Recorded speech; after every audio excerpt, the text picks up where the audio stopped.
fuck? Why do I give a fuck? Why do I try so hard? Why do I care so much? Welcome to Why Do I Give a Fuck? A cross-cultural conversation between myself, Deanne Tate, and Johanna Thompson. In these times of great struggle and possible shift, we ask ourselves, why do we give a fuck about any of it? How does the lens we see the world through impact what we see?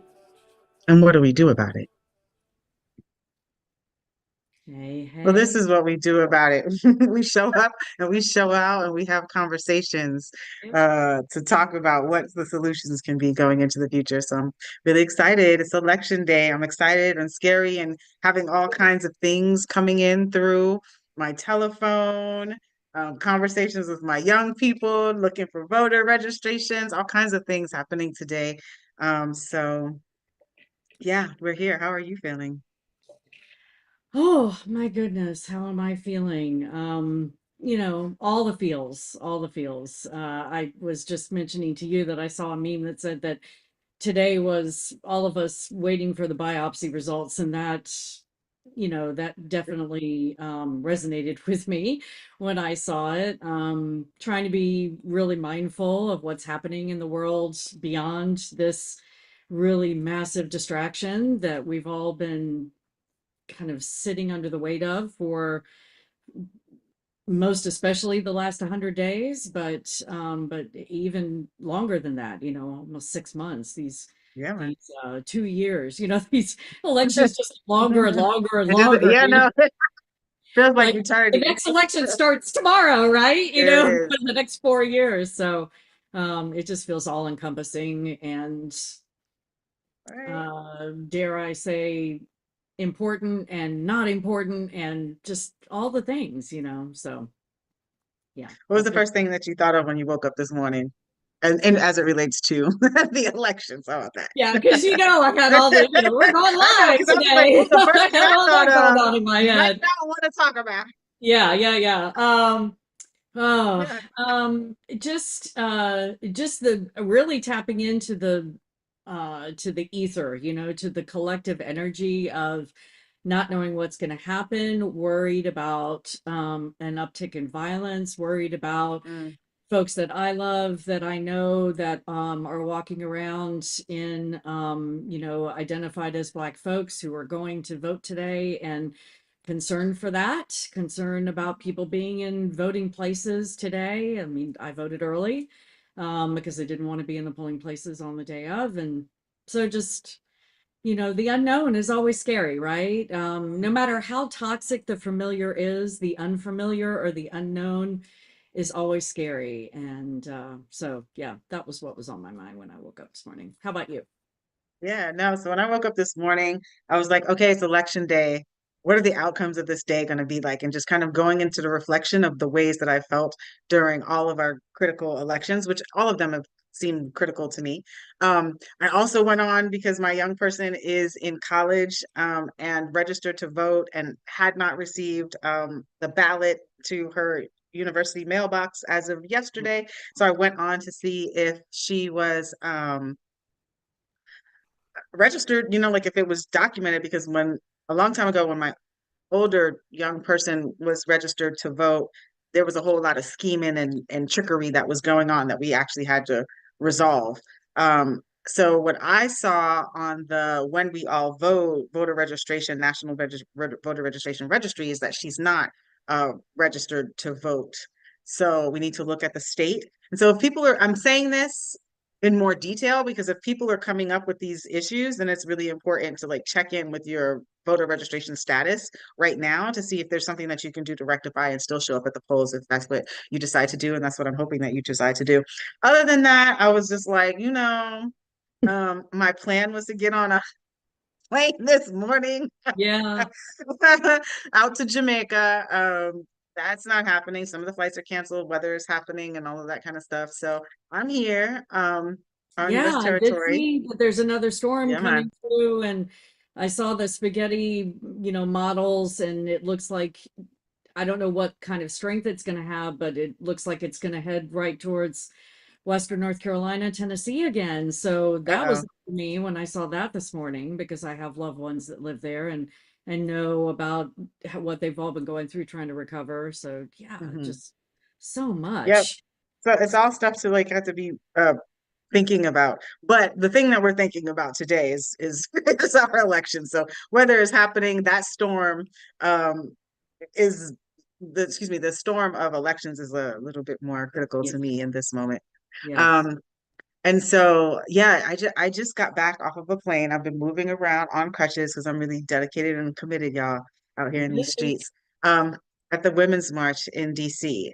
Mhm. So being a part of that mobilization of folks, and it was a really interesting demographic of people. And I wanted to like bring this up to you. We didn't speak about it earlier, but it really just came to top of mind.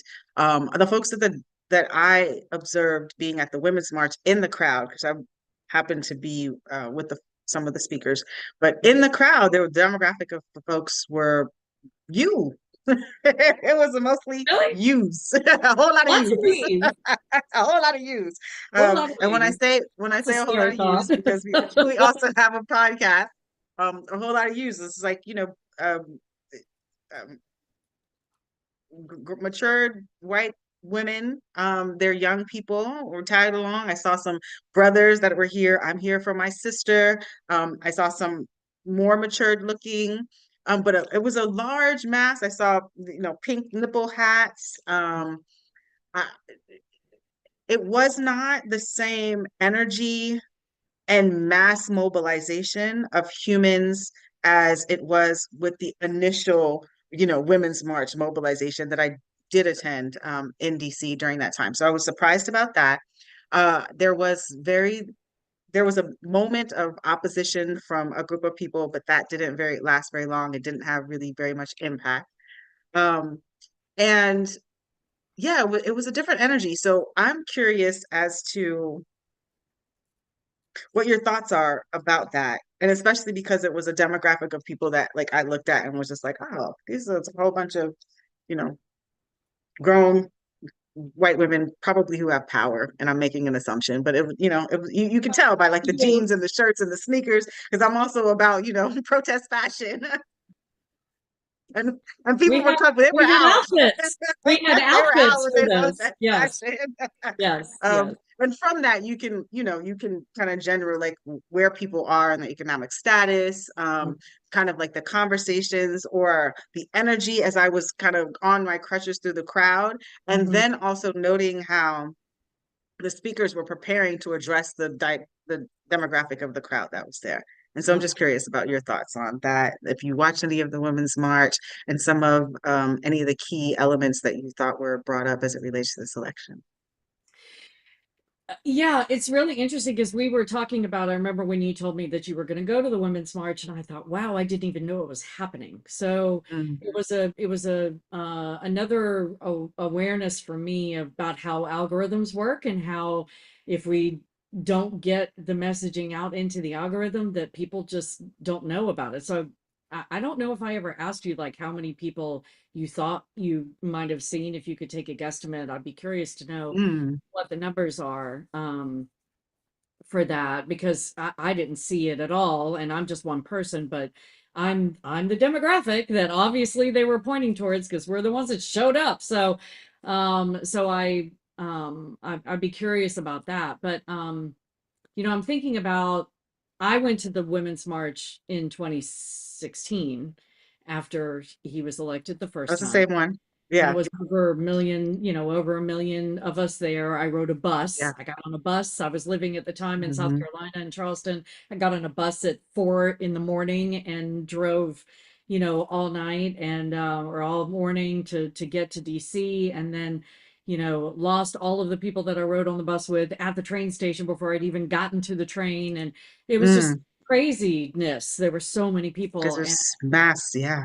Right. And then I think about the statistics of how many white women, since we're talking about so many me's showed up. The statistics of white women, 54% of, or no, sorry, 51% of white women voted for him the first time. And then when he ran in 2020, 52% of white women voted for him the second time. So it went up. So and there were millions of us that showed up and went to DC for that march, and yet we turned around and voted for him again. Not we, because I didn't, but I'm just saying, the people, the me's. And so Mhm. how does that dynamic of we'll show up in mass, and yet when we get behind our little booths in the polling place and we can pull a lever and nobody can see who we're voting for, we're still choosing to vote for this foolishness and this harm and this violence. And so that's what comes up for me. It's like, I wish I could take a poll of all the me's that showed up that you saw at that march on Saturday and go, but are you really going to take it to the polling place and do what you need to do? Or are you going to vote in alignment with your husbands or with your conservative family members or with your privilege and your benefits and all of that? Because I'm not buying it, and I'm sorry that I'm feeling jaded about that. But when people show you who they are, as Dr. Yeah, Maya gotta always believe them. Yeah, yep. there's a joke that I wonder if when white women are in the homes, and I'm just going to specifically speak into white womanness, Sure. if it's like if you want to maintain your lifestyle, you better make the right decision on your votes. And when we talk about that, we're talking about like what is the lifestyle that we, are referring to.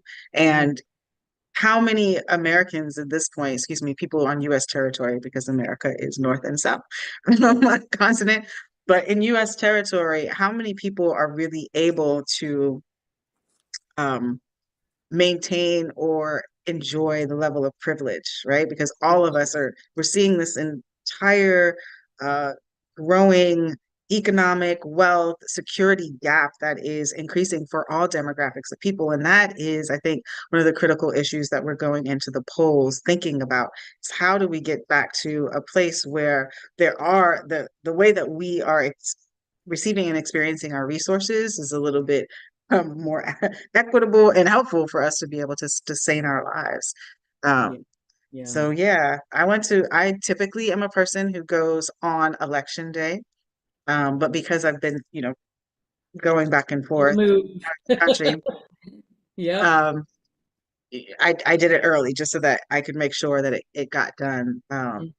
And so it's unusual for me not to be feeling what the energy of the polling places are. And I live in a community also that is also it's very easy and seamless process because it's a Mhm. very small little village within the larger context of South Florida.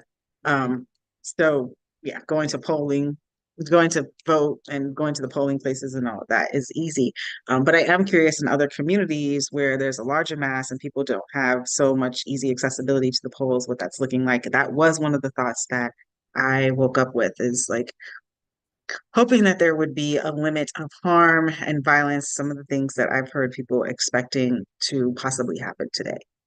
I And hope so so. that I was hope on so. my mind too. And I have the TV in the background to see if there's any breaking news that happens and occurs as we're having these conversations. Did you see the video of the polling place in Orangeburg, South Carolina, where the white man comes in with it was a MAGA hat. It wasn't, I don't think it said Trump on it. I'm forgetting. I blocked it out, I guess, what the actual Hmm. hat said, but it was clearly a slogan. Oh, it was a Let's Go Brandon hat. So it was Let's Go Brandon is the code for fuck you Biden. Oh, Yeah. So anytime you okay. see I don't know let's that reference. yeah, every time you see anything that says "Let's go, Brandon," that what that really means is "fuck you, Biden." And so that's what he was wearing on the hat. And the most of the poll workers, Orangeburg, demographically speaking, is a predominantly black neighborhood community, and Hmm. so all of the poll workers that were in the space were black women. And he Hmm. came in and they told him, "I'm sorry, sir, you have to take your hat off and go put it back in your car," because while it didn't say Trump, it said it referenced. It And referenced something. yeah, and he became violent and abusive and had a physical altercation with one of the women in the polling places, and the Orange Hmm. police charged her with assault, and he got no impact. So that happened on an early voting day, but that was, one of the incidences that I saw in the background. And I'm excited because I want to let you know, since I don't think you can see who's in the waiting room, that we have our friend Shannon has come into the waiting room. We've got some guests Hey, that are joining us today. So would you like me to go ahead and let her in and absolutely, see 100%. what is up for Miss Shannon today? I'm excited to meet her. Welcome, welcome. Let's see. Shannon coming on. This is Yep. the first time that YDIGAF is inviting people on to have conversations about what's going on. Shannon Yeah. is out in the ATL. What's up, Shannon? We were out there at the Women's March together. I was just talking about how there was a whole lot of Deannes at the Women's March, more than Lots of anything. these. And you were And there with you're a on particular mute, just to message. let you know. Yeah. Yeah. Just wanted to let you know that the world we How's live in that? now, you're on mute. How are we, everybody? I think Shannon. you got me now. Yep, Yes, yep, we got you. Awesome. got you. We're glad to see your shining face and the beautiful background. We've got a little bit of rain here in South Florida, and Deanne is up in Connecticut Etiquette, yep. In the north. today. So right now we got us representing the South, and we get a little bit of Northeast. All of us, I believe, are in alignment in our in Born the and way that we raised would in the like to South, see so this thing Southern go. girl through and through most of my life. So, yeah, but Best way to physically, be. yeah, yeah. Well, I guess No, I I mean, I struggle love with the that a South. little bit, but I hear you. Yeah, no, I mean, I was literally just texting a friend of mine or an associate of mine that the South is doing their part right now, and they're in Ohio, and I'm like, I understand how you feel about a lot of things, but we need a Senate that's gonna be a place where we can win the things that we need to win. So like everybody's got their part to play right now, but the South Absolutely. is doing what it's supposed to. It's leading in the ways it needs to. So I'm excited for the South. So be Southern proud right now in a Okay. progressive way. In a progressive way. Yes. Well, the funny thing is that the South is always a model for like the nation, right? So Mhm. like whatever happens in the South, we are definitely going to see transferred all the way across the nation, however people want to believe that or not. One of the things that we asked each other when we first came on, Shannon, is what was the first thing you thought out about this morning as you woke up in regards to this election? We about to win. Mm. Ah, I love to hear it. Yeah, I can't lie. And I feel like I've had a lot of anxiety about this election. I feel like I'm a contingency planner by nature.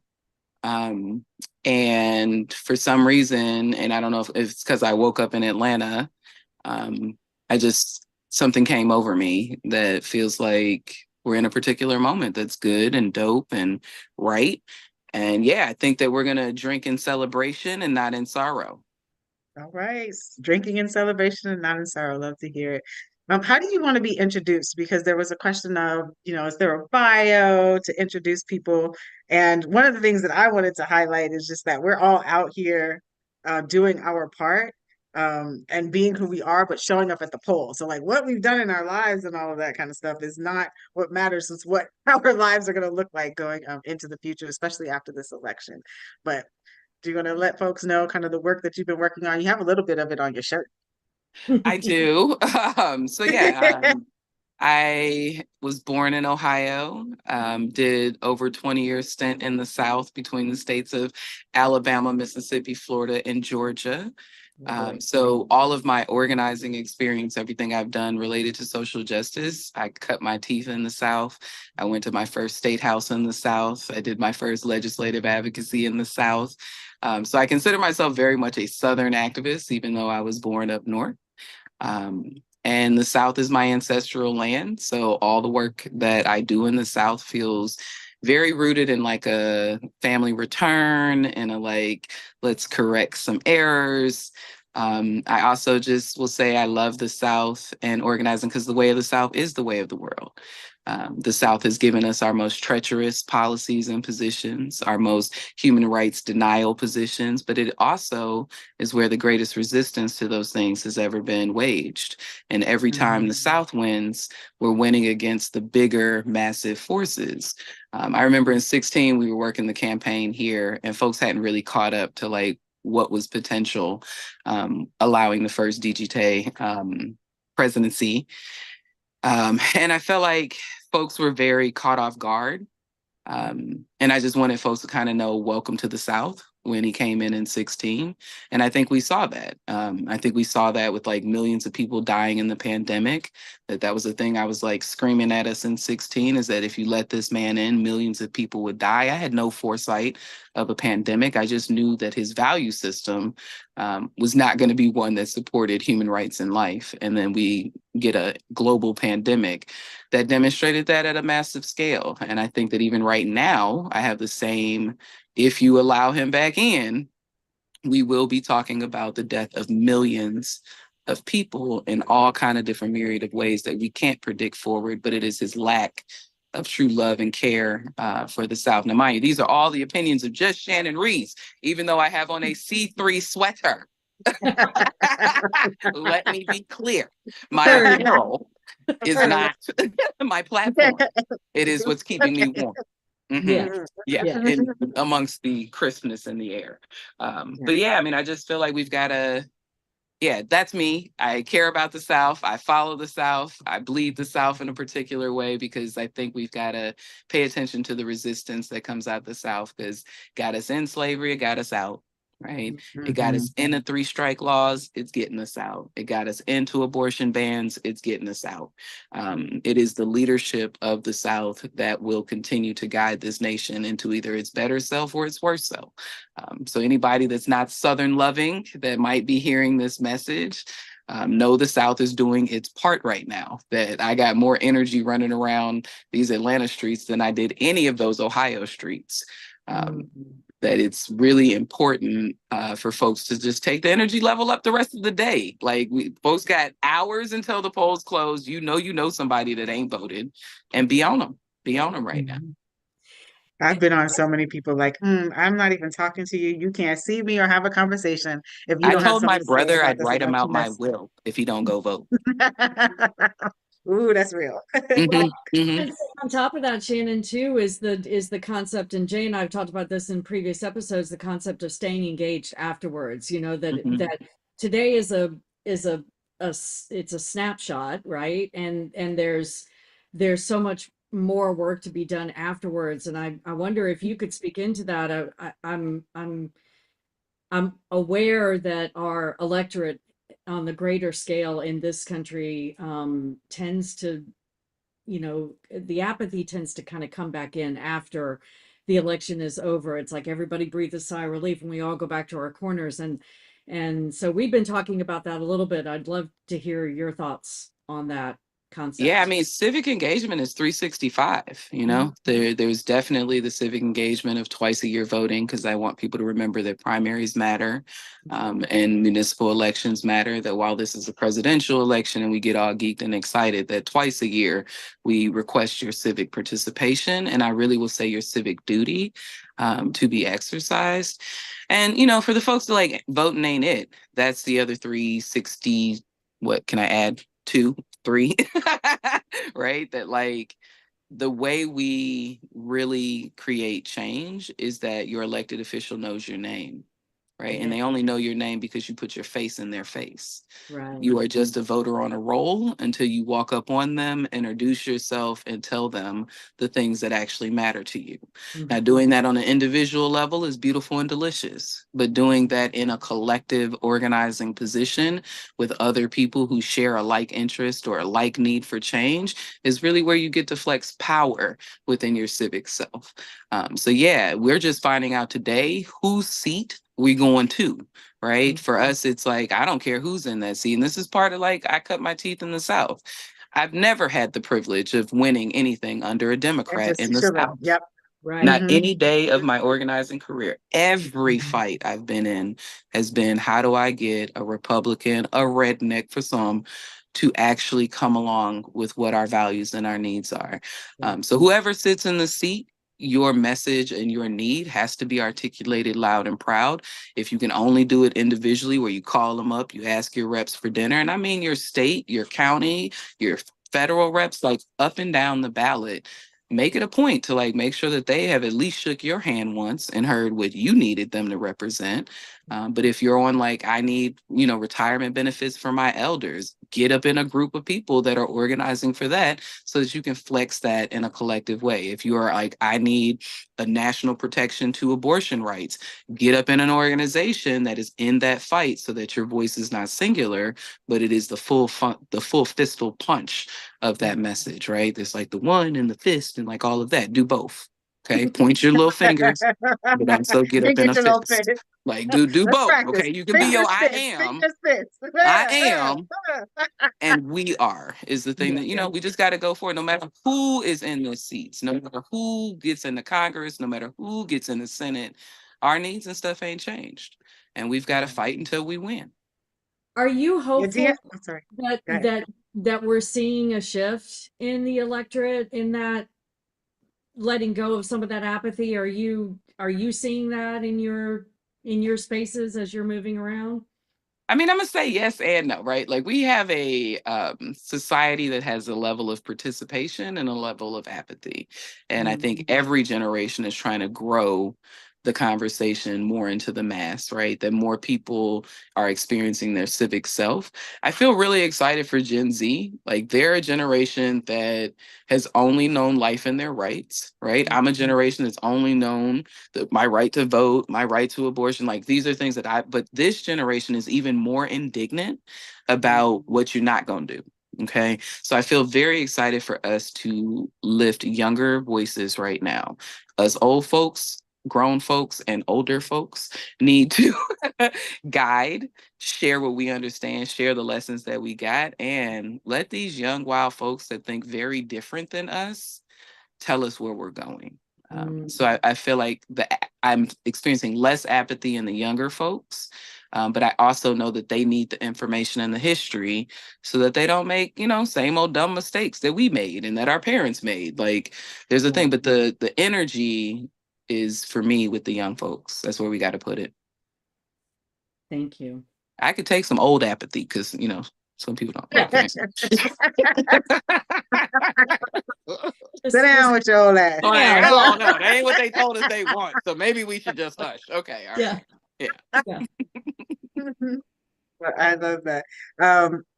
So anything else that you're thinking about in regards to this election season going forward, where we should be energized and put our force? Rest and strategize from now until January. But come January, folks need to have their participation bones back in order. Just so we can make sure whatever this transfer is, it articulates the true values of the mass. That, of course, I'm feeling optimistic that we will not be running into a deeply fascist new existence. But if we are, you know, have your contingency plans and not just, I know where my passport is, because I definitely do. What you trying to say? What you trying to I say? know where it is.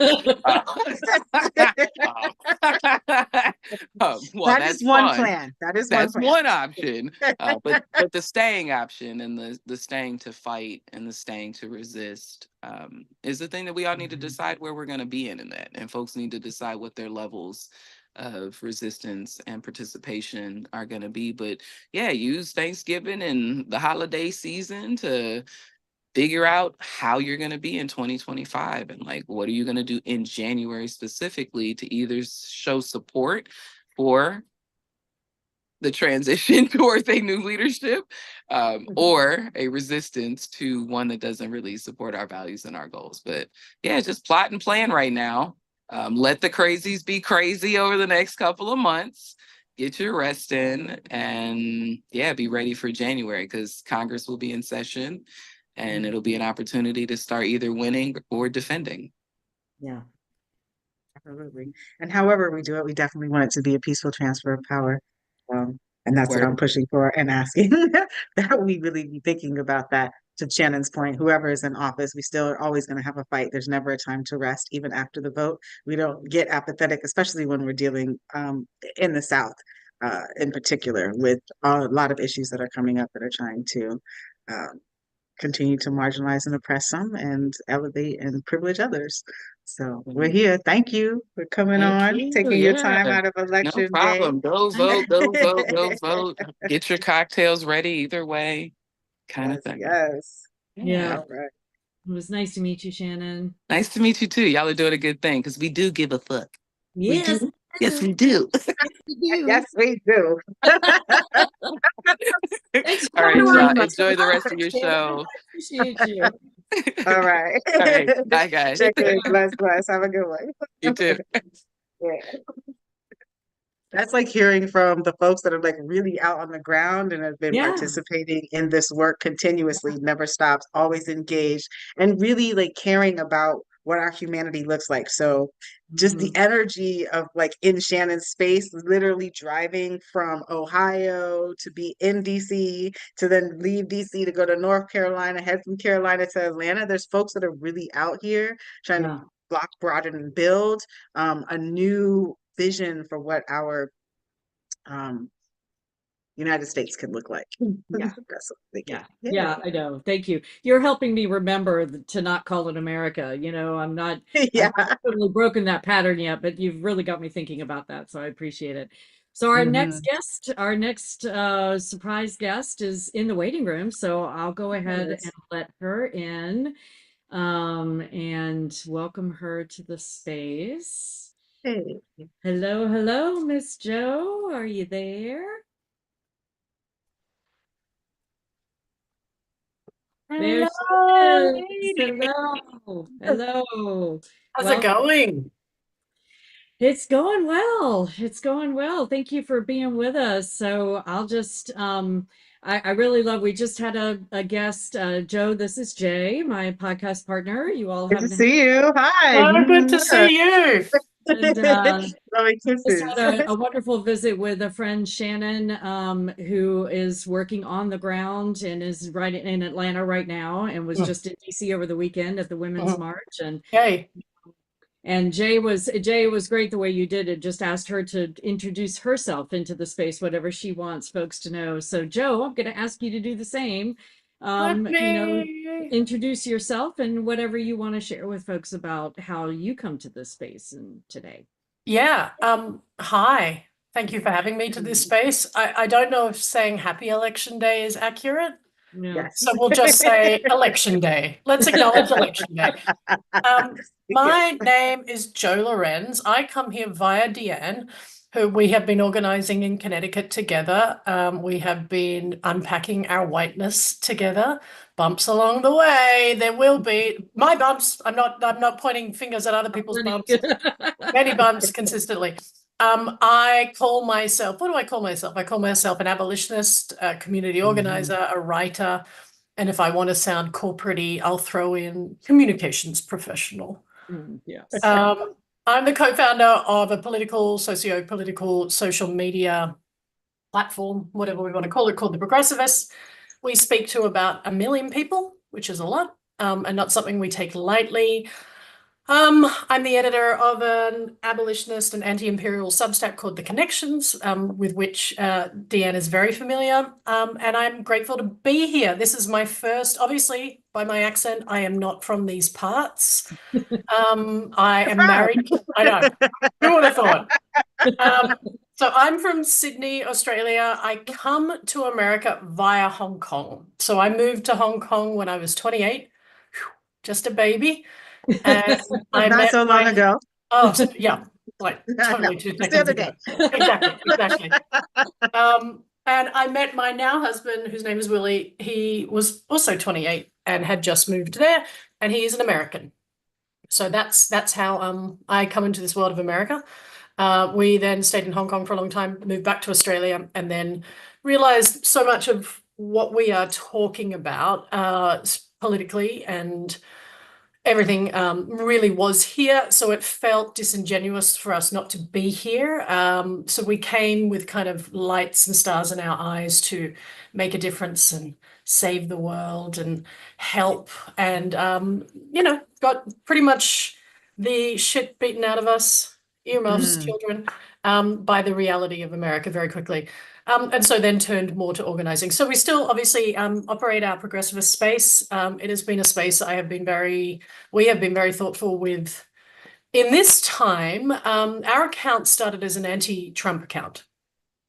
So we were very gung-ho with, it was called, again, earmuffs, everyone, it was called We Fucking Hate Donald Trump. So it really said what it did on the box. You knew what you were getting. Pretty much at the gate.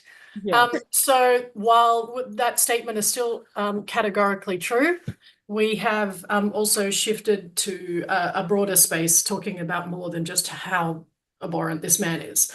And I think what is so difficult at this time is what I'm finding is where things were really so cut and dry, at least from my point of view, as to good and bad, right and wrong, a binary situation. While I still, with every ounce of my being, do not want Trump in office, I also have a hard time with other aspects, Palestine, Lebanon, the way that communities are feeling right now. So we've kind of really focused on trying not to contribute to existing fear by promoting our fear and our division and our polarization, and how to do that in a way that we are still promoting issues without promoting parties. So that was a really long intro. How did I go? Well, you know what I appreciated about your intro, and I don't think that it was that long because I think that you got to some of the major issues that we wanted to think about as we we're thinking about people going into this election. One curiosity that I had is you speaking about coming from way of Hong Kong and being a white identified person who gets here on US territory. I try to like not think of it as America because it's two continents and like there's a Yes. whole bunch of people. So Yes. on US territory, just curious, like what is your experience as a like a white identified white presenting with an Australian accent, you know, good looking person? What has your actual experience been in negotiating and dealing with what you recognize as racism? And I'm also curious about that, considering the cultural context of coming from Australia, and there's this, Yes. you know, issue with like Aborigines. And I've been Yes. in Ubers with people from Australia that might have felt like they were really uncomfortable being in the Uber with me. I'm just curious about like what the context of that looks like, because I'm seeing as I turn on the TV, the Globe is watching, and the Globe Yeah. watches Yeah. the US to model like its behavior. So I'm really Yeah. curious as to what your Yeah. thoughts are. It is interesting. It's interesting you say that, because as a kid growing up in Australia, I knew who the president of America was. The United States, not America. That's a continent. Yes. Everyone knew that. It was Ronald Reagan for much of my youth, and much of my youth was spent with my parents going, again, earmuffs, sorry, this is who I am. But Okay. The title look of at this our fucking idiot. Look at this idiot. Who is this bloody idiot? You know, it was a lot of that. So, you know, I don't think any American child any United States child would have known who our prime minister was. And that is something to say that this election does hold ground to the rest of the world in many ways. And I think also one way that it holds ground, and one way that I like to look at it, because we all have levels of exceptionalism. Australians have an abundance of exceptionalism in a different way. And you were just touching on that, Jay, like the way that we go, oh, it's not our problem, that's someone else's problem. I'm putting on my best Aussie accent for you here, by the way.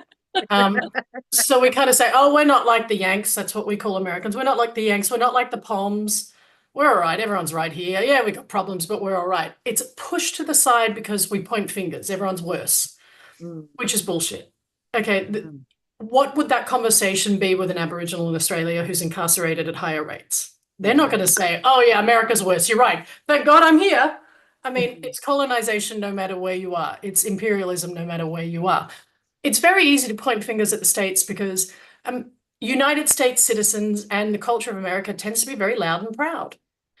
So subtlety is not a word that exists within the vernacular of many Americans. So therefore, everything is done on steroids, good or bad. And we see that with this election right now. Never growing up, and even to this day with my friends, I don't know who they vote for in Australia. I think I could guess because of their belief around socio-political issues, whether they're racist and whether they are sexist and whether they think about these issues, whether they're on a journey of anti-whiteness, whether they even know what anti-whiteness means. All of these things, whether they give a shit about Aboriginals, whether they would ever know a book written by an Aboriginal feminist. You know, I could hazard a guess as to who they vote for. I don't know, because it doesn't come up like it comes up here. It doesn't come up anywhere else in the world that I've lived or spent a lot of time in, because it's a team sport here. Like we wear our favorite t-shirt. We have things out the front of our house. you almost know who someone's voting for within 2 minutes of speaking to them because they'll tell you. And that's just a very odd thing for me. It's something I'm used to now, but I still find it odd. And when I go back to Australia, I write, oh, that's right. That's not here. Now, that's not to say that we don't still have all the issues we do. And they're just as bad. They are just as bad. It's just that we get to talking about them in a different way. I haven't answered the question. Ask me the question again. And I forgot because we're going down some wonderful rabbit holes. But no, I think I'm coming back to what is your experience as a person from Australia via Yeah. Hong Kong in Yeah. the US? And you did actually answer that question, the difference between a team sport and being loud and proud, and then that not being a cultural context that you get into Yeah. in your home country. But like, are you able to vote? What has the process Yes. been? What are you having conversations about on the progressivist Yes. as it relates to this election? And one point that I did just think of that you asked before, Jay, and it's about my experience as a white person too. It's funny, being a white Australian, everyone tends to like Australians. We're kind of like the little brother or sister or whatever of the world, right? Because of Not taken- Crocodile Dundee.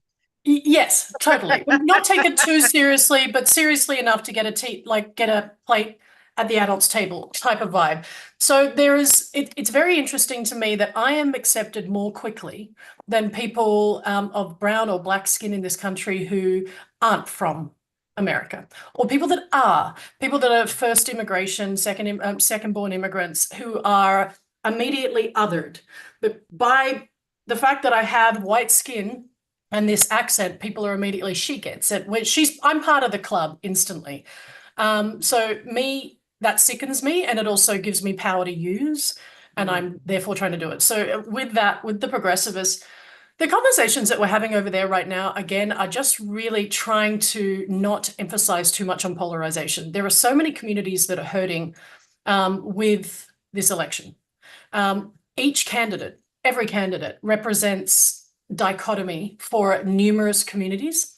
And it is our belief that while we don't want Trump in office, of course, hear me say it again, everyone. Yeah. Never want that man anywhere near, right? At the same time, I do not want to uplift and build a dais, as it were, for people that aren't actually talking about global liberation. Because as you said earlier, so much of what we are doing here, right now, in our parts of the United States, affect fucking everyone. And when we only look inward about how this affects us, our reproduction, what about women in Sudan? They have babies too. Like, what are we doing here? So really trying to shine a light on issues rather than electoral politics. Electoral politics is vital, but the issues in organizing are just as many eggs in that basket. And I'm here to also hold myself accountable, but every fucking other person that has said, let's wait for people to get in office and then we'll organize. Okay, y'all, let's do that. Because that's tomorrow that we can start doing that. And I don't want to sound cynical. I'm not. I have a tattoo that says, fuck the cynics. So I try not to be cynic. But I'm looking at I can't wait to look at a sea of white faces over the next couple of months. And I hope they're not all back at fucking brunch. I hope we aren't doing that. I hope we are organizing. And I think it's interesting that people who have been organizing and are talking about this are being shut down. So there's that. And that's major. I think that's important. I want to not take up so much space and be an opportunity to have some curiosity in this conversation. I know you guys know each other, so it's like, Oh yeah, I've just been enjoying listening. Well, I want to bring in, because Joe, you have two young boys, Yes. young men who are white and who are growing up in this country, and I know you personally can't vote as an Yes. Australian citizen, but you're raising these two boys, and I'm just curious for you to speak in a little bit to, like, is that on your radar? I think I Yeah. probably be into that. And what are your dialogues with them? And Yeah. speak All of it up that. a bit. Yeah, again, I keep on remembering questions that you touch on, Jay. So yes, I can't vote as a green card holder, and that's that. My husband can vote, obviously, as a citizen. So yeah, I am raising two dual citizens. They can vote in two countries. They are white. They are male. And they, therefore, in this structure that we are living under right now, have a fuckload of power. And there is, it's an interesting thing to have a conversation. They're 9 and 11. So having a conversation, and very, very different boys, may I add. One is naturally much more in tune with his empathy. So these issues, when I talk about it, it just makes sense to him. The other one, I'm making him sound like a horror. He's not. He's a beautiful human being, but he finds power an interesting concept. And so talking about the idea of power, how he possesses it and how to use it for the greater good has been an interesting journey. I'm very happy to say I am not white savoring them, but I feel like they're getting that. Definitely the younger one. I feel like the elder one is really there. He understands how you can still have these dynamics and still have a conversation of power, or possess power and be okay with that, but to use it in such a way that, hey, we've all got it now. Like it's not something, it's not an exclusive, the old thing of it's not a pie, you know. Watching them grow up as two young men who are not perfect in a very imperfect world, and in having all sorts of toxic structures around them, the schooling system, their friends, whiteness in general, football, all this disgusting shit being thrown at them. But when I hear them having conversations with other kids and they call it out, and I'm like, yeah, I didn't ask them to do that, and they just did that over there. They don't even know that I can hear them. I think it's, and then I talk about it to them later. I don't obviously went up and high five them. Yay, that kid is a racist. You're right. That we talk about it afterwards. And I think it's very important to, I don't want to use the word intersectional so much because I feel like intersectionality really can't be experienced by white people completely because it's theoretical for us to a certain extent. But they are definitely, they have an understanding of all things. And I think this is what I want to say to other white parents who have a hard time with this is it doesn't hurt them. It makes them better human beings. It makes them more understanding of other human beings. Having these hard conversations with them ain't hard. What is hard is black kids getting targeted by cops. That's fucking hard. Me explaining that situation to my children isn't hard. That gives them a new level of awareness. It gives them a new level of how they would help a kid in that situation. It gives them all the things. So the other day, Jude and I were, and this is, I'm not saying I've done anything great here, but this is just an example of it, right? We were driving home. So my younger child, Jude, has recently been diagnosed with anxiety. It sucks, but he's all right, right? He's kind of manifesting all the kids of the world, I think, right now. But anyway, I had to pick him up early from school, and we were driving home on this road, long, gorgeous road in our house, near our house. And there was a young black man walking down the street. I gave him the wave, you know, when you drive past someone on the street. As we came back, there were 2 cop cars around him, okay, in a liberal area. Please note these, everyone.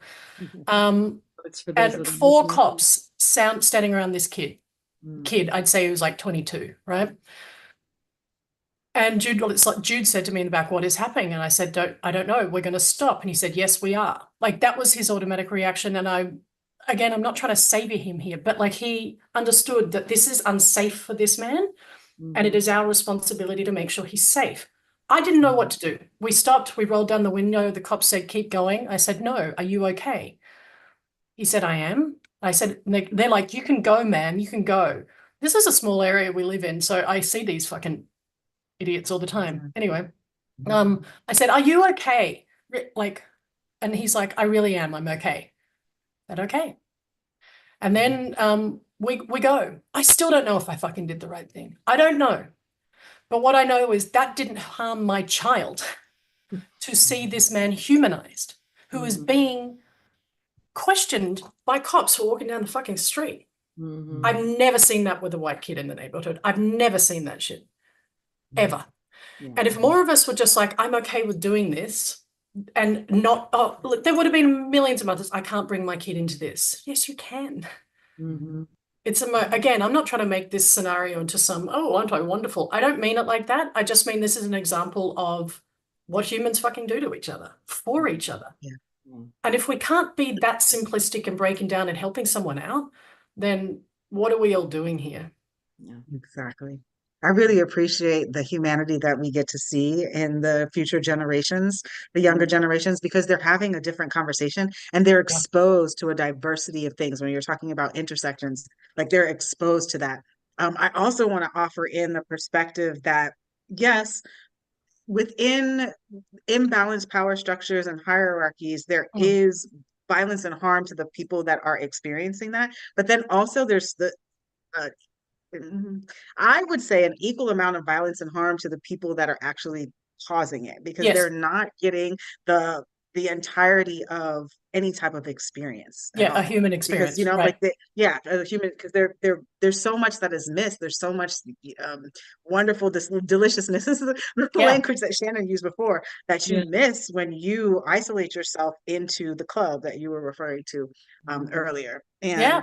And Traumatized the people pain of hurting that, traumatized people. Like yeah, this country is, we are zombies walking around traumatized, banging into each other. And yeah, the oppressor is fucked up as well. I mean, we're yeah, all literally just hurting each other. We're people hurting each other, and it's because we're not facing what has happened. How can this be a land, and same with Australia, I'm not trying to exclude it. mhm. How can anywhere that's a colonized land that enslaved people, genocided people, murdered people, raped people, everything, how can that ever be okay?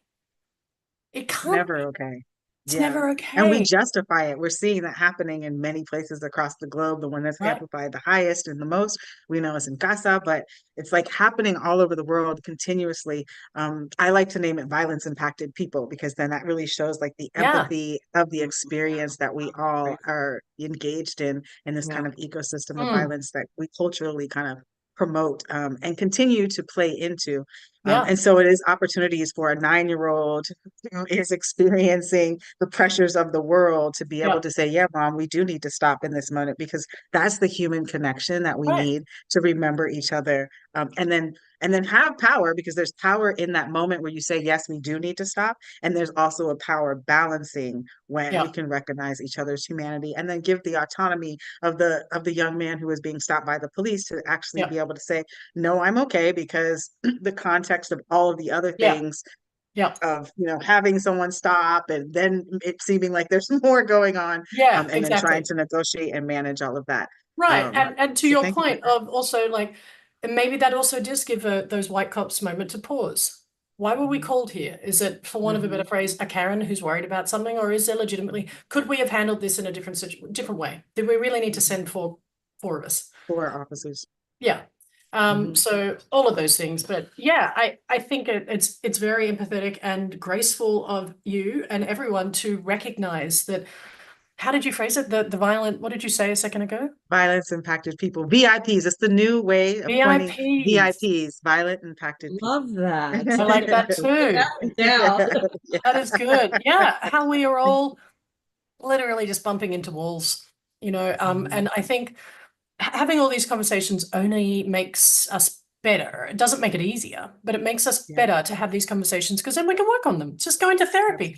Decolonizing and doing anti-whiteness work and really being anti-imperialist is just therapy for a country and, you know, its people. And I think the sooner we do that, we have these conversations, we start to actually go, oh, we, like Deanne, you often say, I had an aha moment. It's that, like having the aha moments together and Mhm. unpacking all of that stuff together in order to move forward, because nothing would be greater for American citizens, US citizens, than to be free Mhm. collectively All from of the us imperial collectively. base. Truly, Yeah. like No, Really yeah.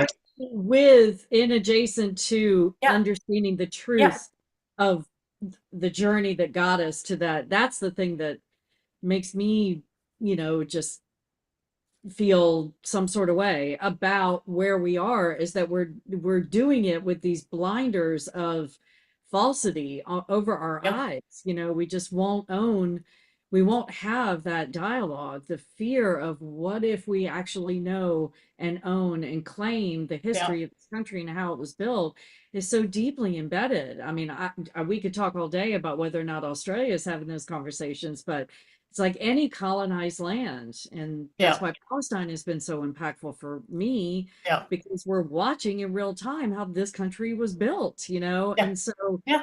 we're On our doing magical it little everywhere else. on these magical rectangles. Yes. We just Yeah, watch it and go, absolutely. Political oh, project. yeah. Mhm. It Mhm. is. There's so much to unpack with everything that's happening, but it is such an opportunity. And yeah, like if the United States of America is free, it's because we all are. And Mhm. people think, oh, that's such a hyperbolic statement. How do we get there? We get there by having these That's conversations. Like, starting.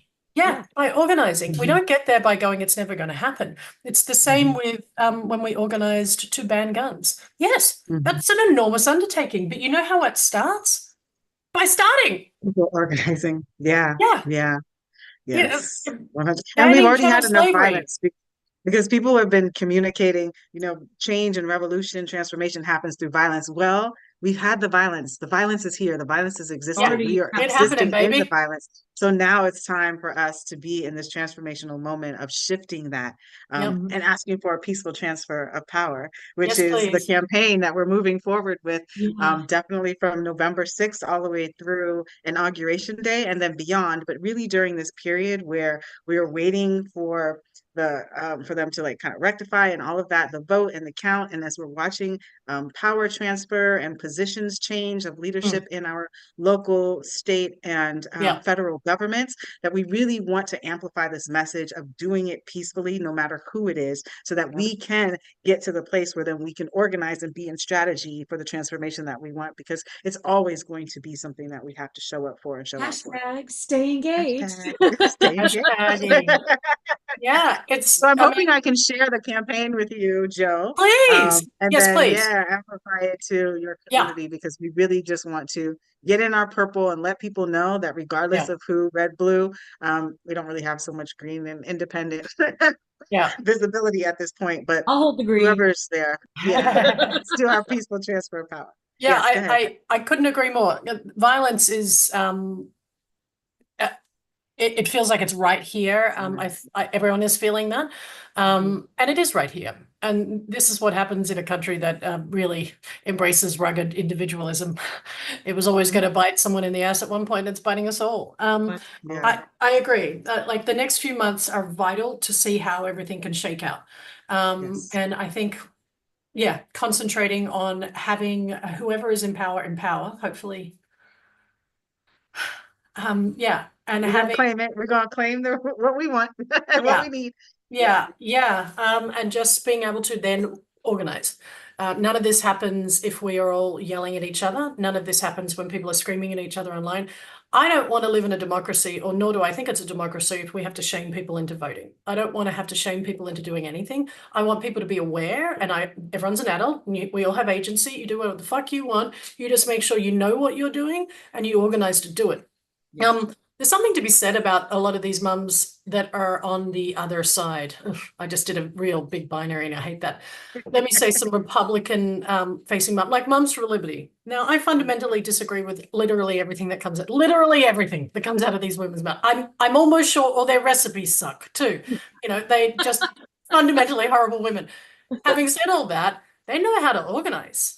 Ladies are doing it. They have been strategic. They have been online. They have not stopped. Where are the ladies on the left? Where are the white ladies on the left doing that? They're whinging when other people do it, is what's happening, and that needs to change. So I 100%, 1,000%, 10,000% will support your campaign to have a peaceful transition so we can get this shit started. Because nothing can happen if we're all infighting. We're fighting each other. We're throwing tomatoes at people and so forth. Nothing's going to get anywhere. I also applaud you guys for doing this today, and I have no doubt that you're having amazing conversations. So thank you both. And like I said, it's not a happy election day, but just election day. Yes. And we're going to keep the energy high, the vibrations high, that we have Yeah. the outcomes that we need to have so that we can move forward. And regardless of what they are, we are Yeah. going to move forward. So Yes. Exactly. Thank Exactly. you for being with us, Joe. Thank you so much for coming on. No worries. Thank you for having me. I'm a bit of a babbler, so I hope it made sense. But no, it was fantastic. good, awesome. Love to you both, and speak soon. Yeah. You too. Thank you. Bye. Bye. Bye. All right.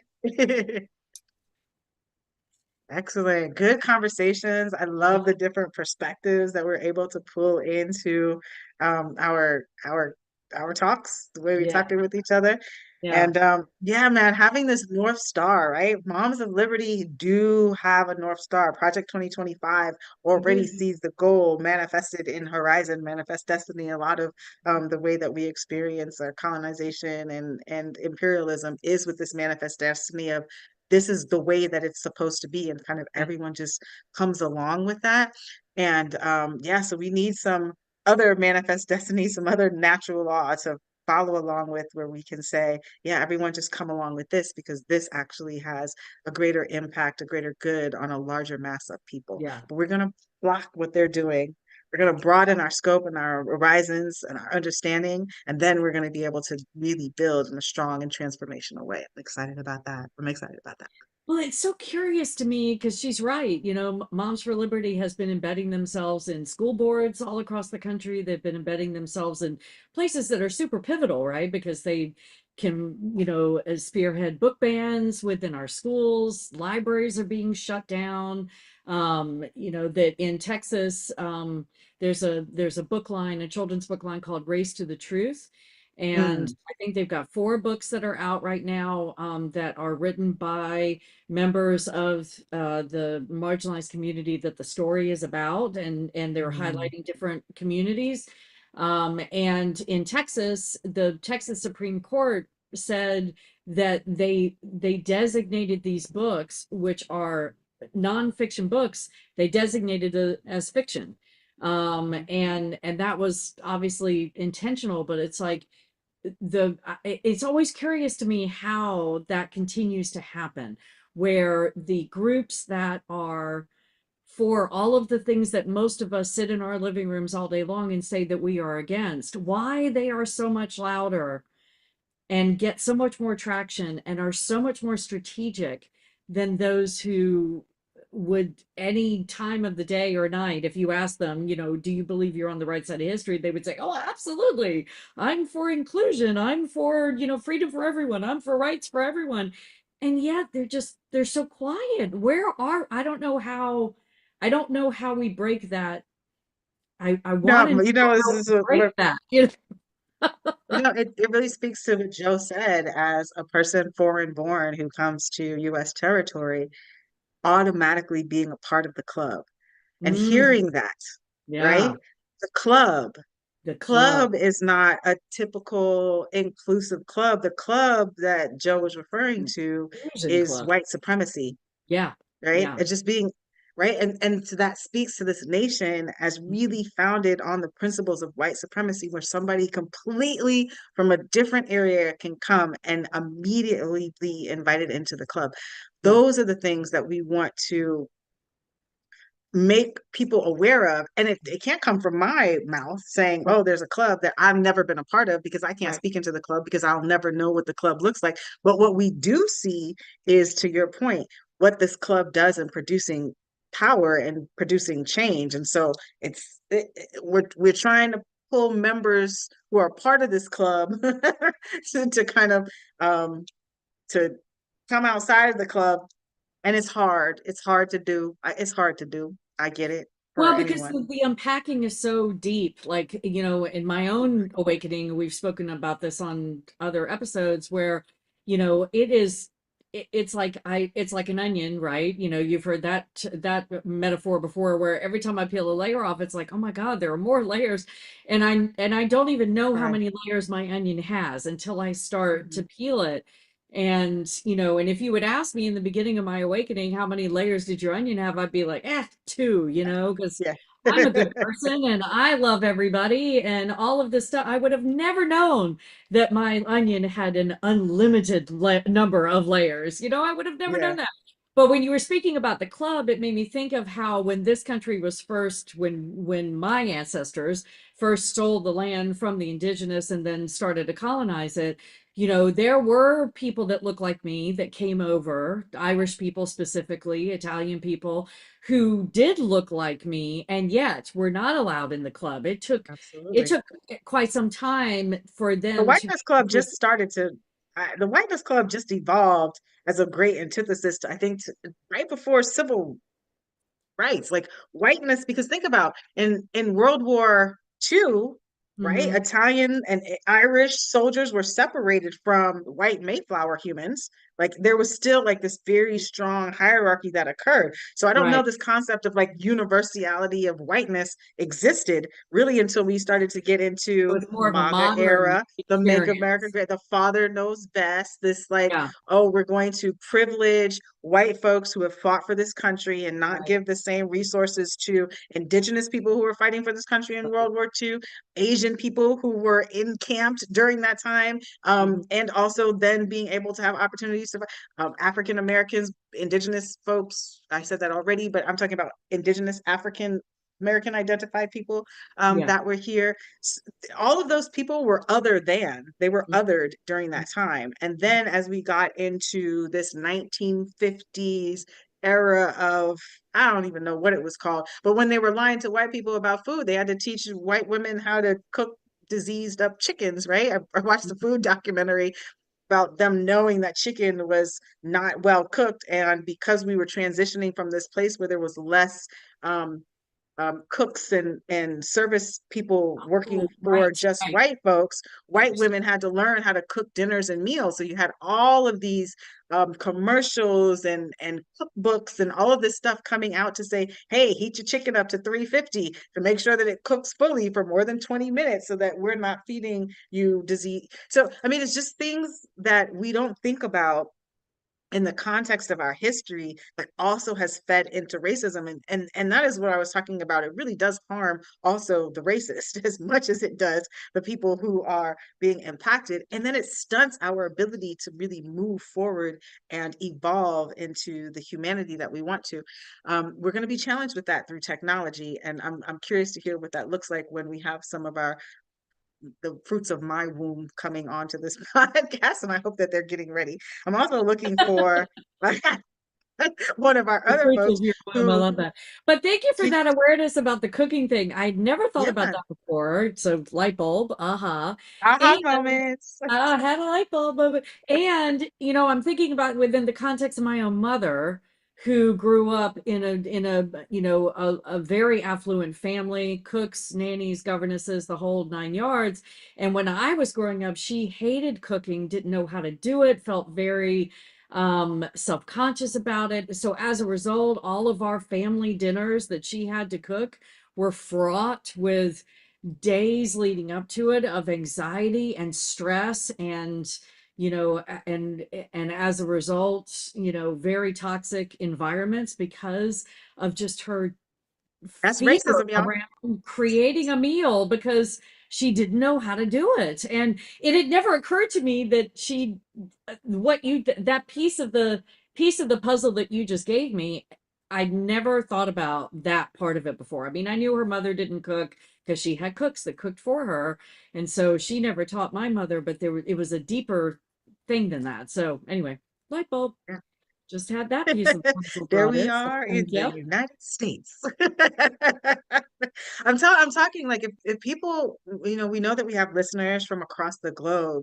Yes. And it's really hard for people across the globe to contextualize when people from the United States are talking about racism, it is as seamless as what are you eating at your dinner table? Because there was a period of time that somebody else, it was the culture to completely do that for you. So when Yeah. Deanna's talking about a mama not cooking or grandma not cooking, that was real because the way, especially in the South, the way of the South was that somebody else was preparing your meals, and those meals better be prepared properly and tasty, or Mhm. there it could end in death. We're talking about life. The same thing happens today, but not as far as meals and cooking. But Right. when, and I've said this before, you know what I'm saying? When white folks in the United States are uncomfortable or something is not their way, and we see this hyperalized in Donald Trump, there is massive impact to non-white human beings, Yes. including a massive impact. I'm talking about death. Yes. This is Yes. this violence that we're talking about. So when I Yes. am talking about violence impacted people in the cycle of violence, this does not exclude anybody from that ecosystem Right. because there is different impacts on however it goes. And it speaks into what it is that we need to be showing up at the polls for today, Yeah. because do we want this hyperalized violence that is so inequitable, or are we able to continue to get true? This is what they say in Jamaica. Did you get true? Did you get true? Are we able to be in an opportunity where we can at least get true to try to create some of the transformation that we need to see going That into this phrase, next election get period. Yeah. true. Love that Mhm. phrase. Yeah, get true. You get true. Get true. Is that because I mean, I think I know what that means, but I would love more context. So for me, when I hear that, it makes me think of, are we living in our truth? Are we being Ah, oh, I full like about the that. whole picture? Is that, am I understanding that in the vernacular that they use it? The way that the vernacular is being used is more like, are you getting by? Are you getting through to what you came to accomplish? So you're getting through. So working through any of the adversity of whatever Oh, is coming up and getting through. So it's more about the journey than the place that you're going. It's just like, are okay. you getting through? And Okay. and when folks are asking that of you, they are offering their help. So you're getting true, like, obstacles happening, you need something from me, like, or are you good? That Can I type of thing. support? So it's more Okay. about that Love than that. living in your truth. Yeah, Love that. man. So it's more of a communal thing than an Yeah. individual thing. It's like, are you getting true? What can we do? What do we have to make happen to make it so that you can get true? Yeah, man. Yeah, I'm glad you spoke into that because you're right. We do have listeners from all over the world. And we've just celebrated, we've just hit 500 downloads of our audio version of the podcast. So very excited about that. Let's And multiply that times 100, y'all. yeah, Support. Let's yeah, get in. Let's so get in. build Let's have this YouTube conversation. presence Yeah. and what you said earlier when we first came on air about how it feels like the entire world is watching, not feels like, I think I can safely say it's happening. The entire world is watching this land today, specifically, and in the coming months as we get through this transition of power to January, depending on what happens today, and what the results end up being, because it's going to have a large effect. It's going to have a huge impact, even though not centering the United States in terms of we are the most important, but we are, what did Joe say? That we're loud and proud about our existence in the world to the point where, it does impact Obnoxious. everyone, regardless of whether or not they wanted to. Hmm. So yeah, there's so much going on. So for anyone that's listening that is in a space that's not on this Turtle Island land that we find ourselves on,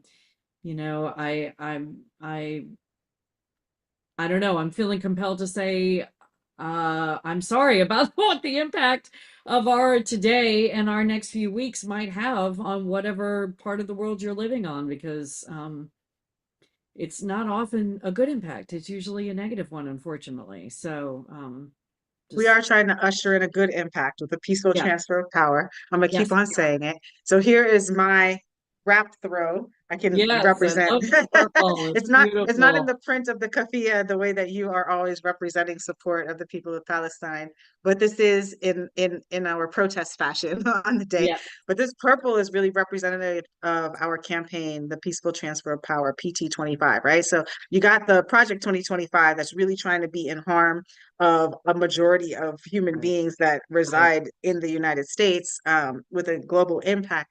But then we have PT25, and that's really inviting everyone to be in the peaceful transfer of power, no matter who is sitting in office, to Mhm. really spend the days from November 6th, the day after election, beginning tomorrow, amplifying, rolling in your purple, putting it up on your social media, putting it up on your organization websites, talking to people in your community about, look, y'all, we need a peaceful transfer of power so we can get to the next stage and continue to fight and stand for our demands, to continue to be engaged in the political process, to continue to power build in our communities so that regardless of who's in office, we can amplify the Mhm. priority areas that we want them to represent for us. So, Yeah. um, Yeah.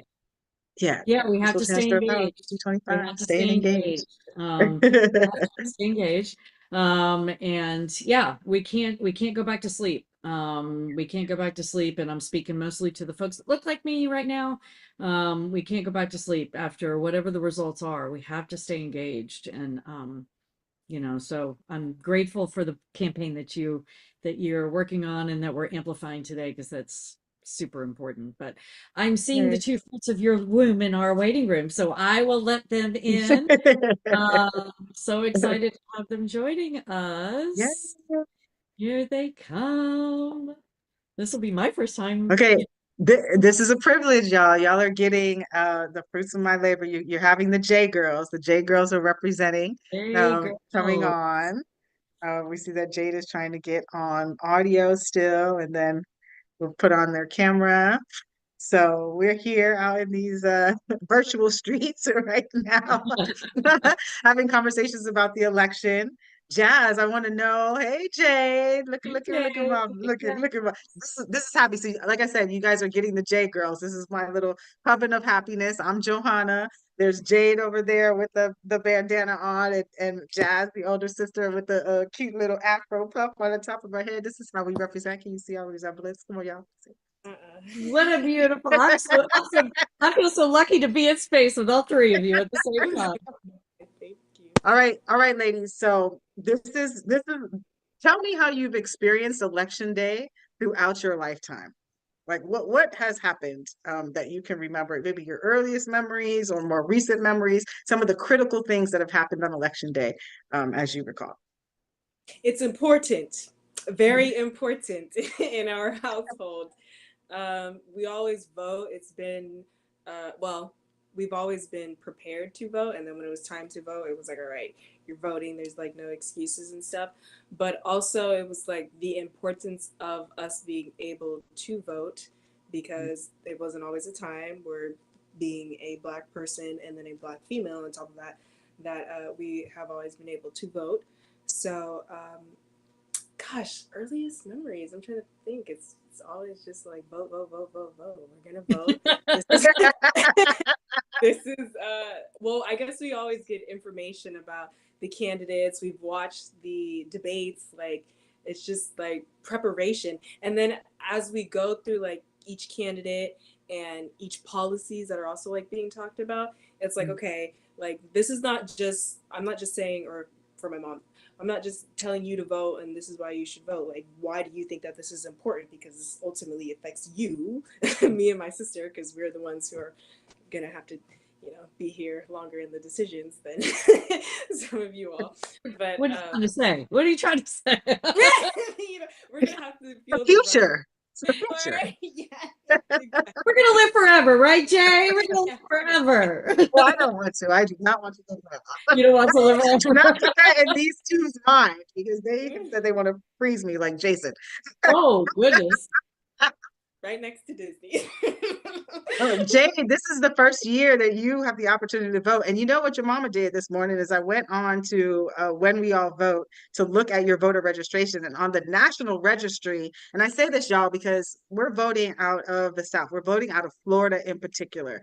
And when I went onto the national registry, it did say that Jade wasn't registered to vote on the national registry. So this is the type of trickery that has happened, the little gerrymandering, all of the things that go on.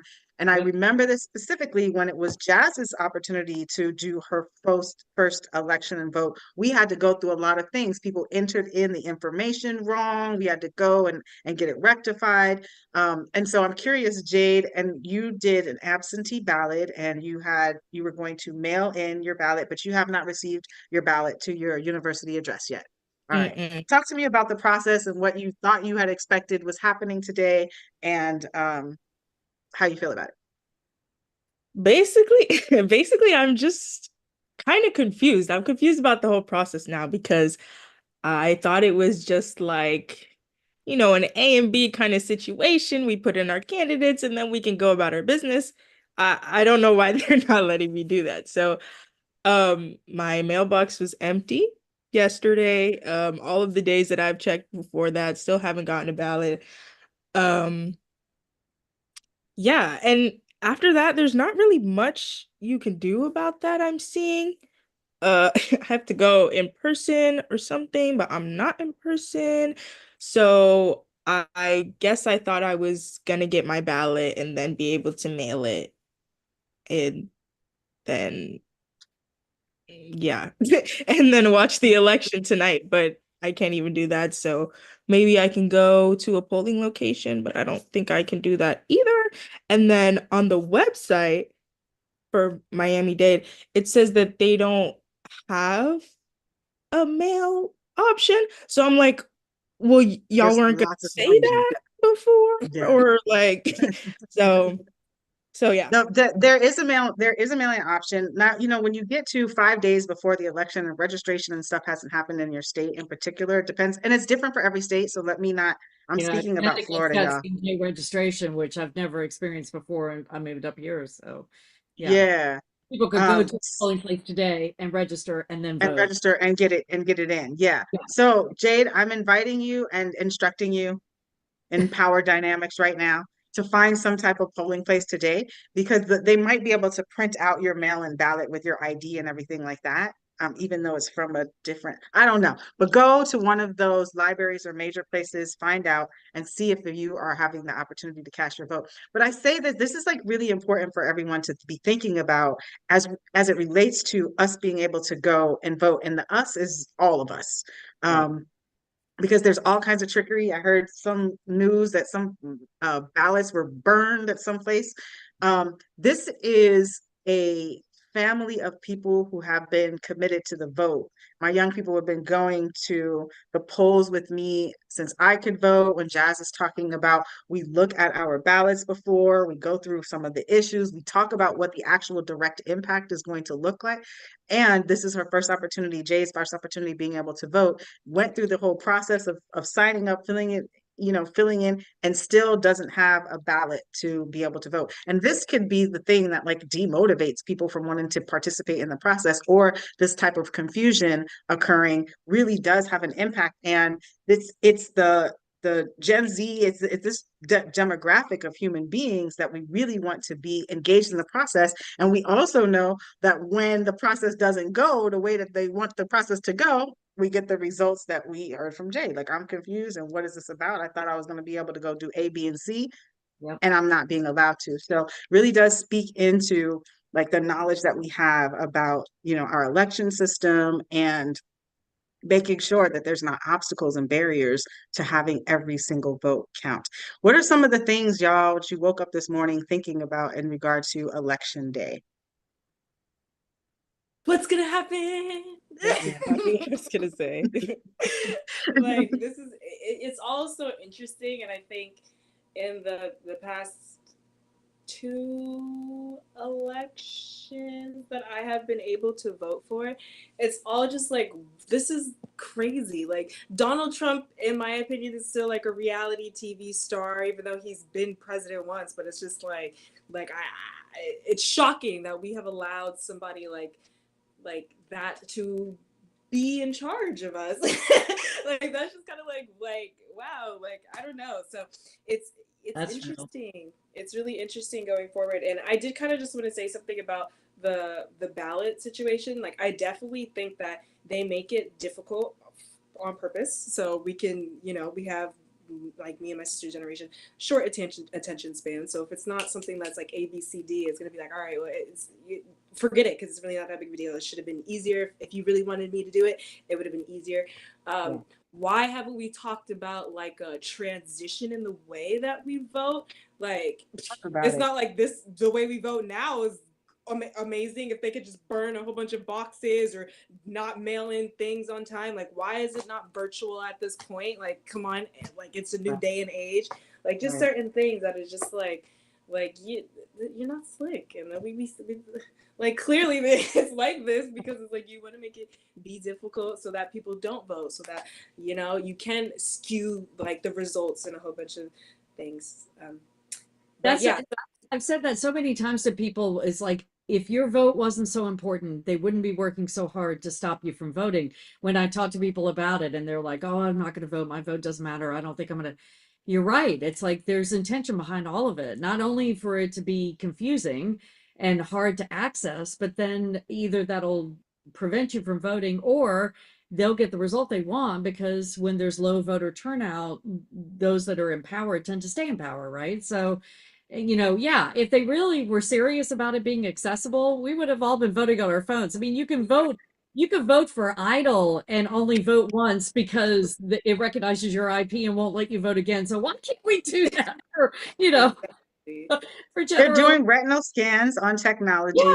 Yeah, To even get in with with ID Me, you have to go through this entire process to right. basically give your firstborn, sorry, Jess, but give your firstborn to be able to like engage the IRS, or when we were going through contact tracing in the height of the COVID pandemic. I'm curious, thinking about technology, and Jade, what is the energy that's going on in your campus? Is there any energy around election with young people that are on university campus? And then the second part of the question that I have for you in regards to voting, is there anything that you can envision studying both psychology and computer science about a new way that we could capture a more democratic election process? Um, yeah, like I definitely think being at a PWI, there should be, or there's definitely going to be a shift after this election. I'm Mm, curious as to what that's gonna be like.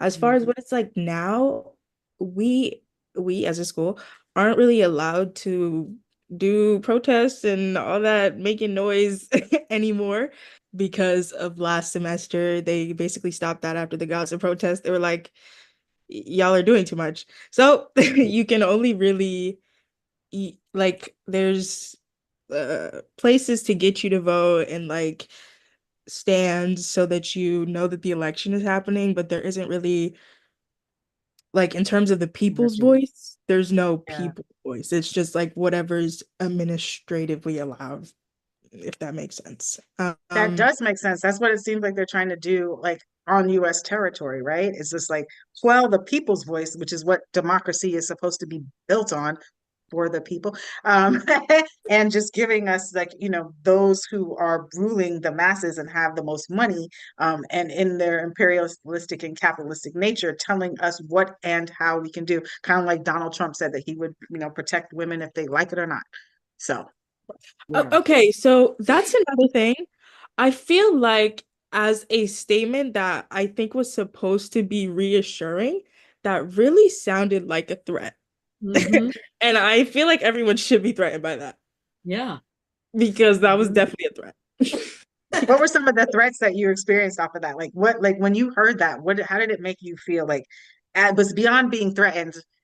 I know that when I heard it, I was just like,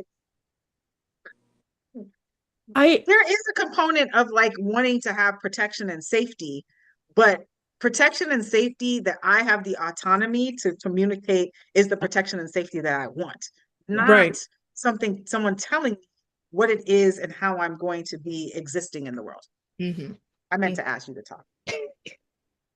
No, that's exactly pretty much what I was gonna say. I think safety is self-defined, so it's like y- I might not want your safety. Your safety is not my safety at all. So I don't want that. No, thank you. Mhm.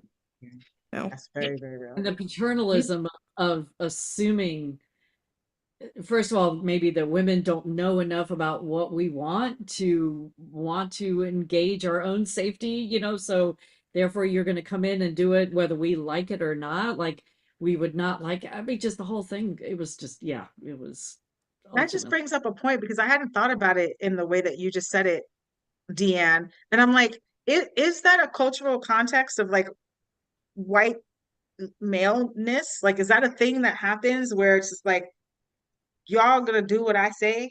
Oh, Period. Yeah, which is probably why we saw the white women vote change in the way that it did. Hmm. yeah, there's an ad out right now, I think that the Harris Waltz campaign is running, where it's white men um, talking amongst themselves. The white women are over on the other side of the parking lot. They're about to go into the polling place, and the white men are like, "Is she going to vote for who she needs to vote for?" And he's like, "Oh well, of course she is. She knows what's good for her, right?" And then they all go in, and I know, and then they show the men registering, signing in, the women signing in. They get their ballots. They go to their little polling, table, and then they show the men looking at the women like, is she going to do what she's supposed to do? And then the women kind of catch each other's eyes over the top of their little polling cubicle, and one of them, mouths the word Kamala, and the other one goes, uh-huh. And so at the end, I mean, the whole ad is gross. Creepy. That's some creepy shit. The That's whole creepy. thing, regardless of what they're trying to put out there. I mean, it almost speaks into, Jay, what you were saying about how gross it is to say, I'm gonna keep you safe whether you like it or not. It's like the whole ad was gross. And it also, I think, is very true for a lot of white women.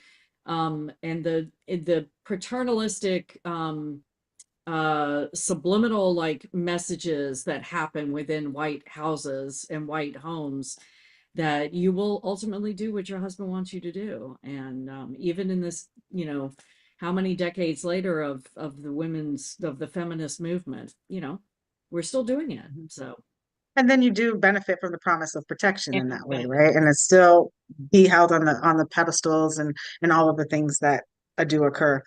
So Protection like what? there's layers. Go ahead, Jazz. What do you think? Protection like what though? Because are we talking about like the hierarchical needs of like a house and food and like living? Because if we're just surviving, but then like your mental health is not right, internally you're all messed up. I don't know how protected that outcome really is. True. Speaking, I'm serious, yeah. Mhm. But I No, think that don't. feeds into my whiteness brain also has those filters of being indoctrinated into thinking that I needed a man to keep me safe. I mean, even though I grew up kind of on the tail end, or the beginning of the feminist movement, I wasn't, but those narratives and those tropes were in my household as I was growing up. The whole concept of chivalry is not dead is a thing that white people say all the time, and but they're referring to, does the man open the door because the woman isn't capable? And does the man, will he protect his woman?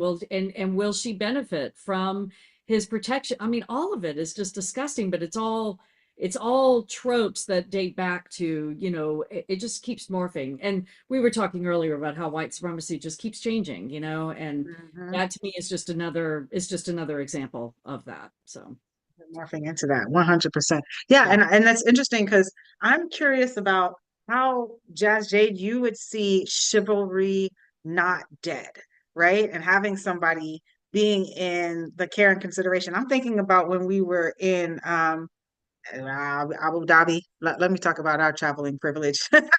But we were in a culture where like people had to ask us permission for men to like walk through when we were getting our henna, or like if we got on the bus, people had to like ask permission about where they could sit in proximity to us. And culturally, being somebody in the United States, being Black identified and growing up here, those type of considerations are not traditionally extended to Black female identified folks. So chivalry would be nice for me to experience.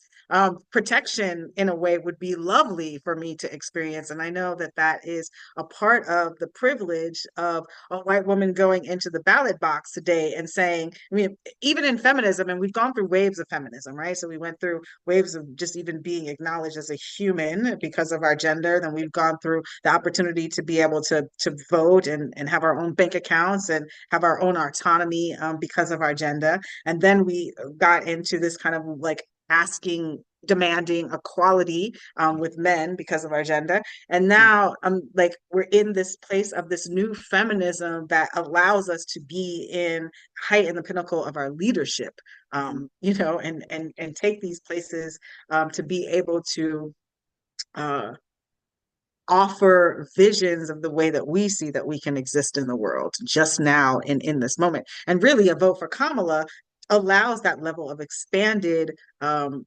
humanity. And the reason why I say that is with this concept of taking care of the least of us, make sure that the most of us have what it is that we need, because we know that when the least of us have what they need, it's just a ripple effect to the greater good of us.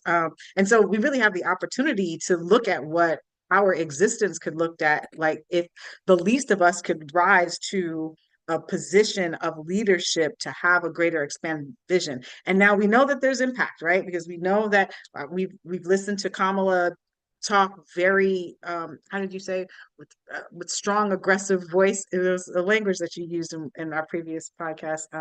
So folks, y'all can go and search for it and listen to our podcast.